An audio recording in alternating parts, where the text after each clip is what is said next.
මේක හරිම ලස්සන වගේම හිතට වදින කතාවක්. ඉස්කෝලේ විභාග ඉවර වෙච්ච යාළුවෝ 4 දෙනෙක් හෝටලයකට වෙලා පොඩි පාටියක් දානවා. ඒ අතරේ මේ 4 දෙනා නියම පොරොන්දුවක් වෙනවා. ඒ තමයි අදින් අවුරුදු 40කට පස්සේ ජනවාරි 1 වෙනිදා අපි 4 දෙනා ආයෙත් මේ හෝටලයටම හම්බ වෙන්න එන්න ඕනේ කියලා. ඒ වගේම තව කොන්දේසියකුත් දැම්මා. හැබැයි අන්තිමට එන එක්කෙනා තමයි මුළු බිලම ගෙවන්න ඕනේ කියලා. ඔක අහගෙන හිටපු එතන වැඩ කරපු වේටමල්ලිත් hina වෙලා කිව්වා මමත් ඒ කාලේ වෙනකම් මෙතන හිටියොත් ඔයාලගේ හමුවීම බලන්න ආසයි කියලා. කාලය ගෙවිලා ගියා. අවුරුදු 40ක් ගෙවුණා.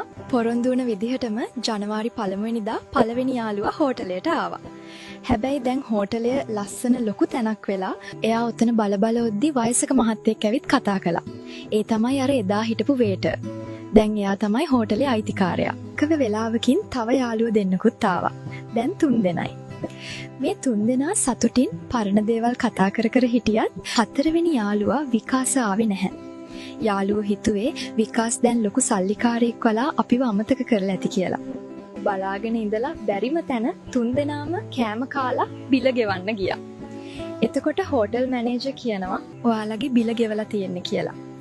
වෙච්ච දේ හිතාගන්න බැරිව හෝටලෙන් එළියට එද්දී තරුණ පෙනුම තියෙන කෙනෙක් වාහනයකින් බැහැලා එවිත් මේ 3 දෙනාගේ කකුල් අල්ලලා වැන්දා. වඳින්න හේතුව අහද්දි තමයි ඇස්වලට කඳුළු එන්නේ. ඒ තරුණයා කිව්වා මම විකාස්ගේ පුතා. මගේ තාත්තා මීට මාසෙකට කලින් නැති වුණා. හැබැයි මැරෙන්න කලින් ඔයාලගේ මේ පොරොන්දුව ගැන මට කිව්වා. තාත්තා නැති වුණත් එයාගේ පොරොන්දුව ඉෂ්ට කරන්න හෝටලේ බිල ගෙවන්න කියලා මට කිව්වා. ඒක අහපු යාළුවෝ 3 දෙනාම අනන්න ගත්තා. එයාලට හිතුණා ඇයි අපි මේ හම්බ වෙන්න අවුරුදු 40ක් බලන් හිටියේ? ඇයි අපිට දවස් 40කින් හම්බ වෙන්න බැරි වුණේ කියලා. කතාවේ වැදගත්ම දේ මේකයි. ජීවිතය කියන්නේ හරිම කෙටි දෙයක්.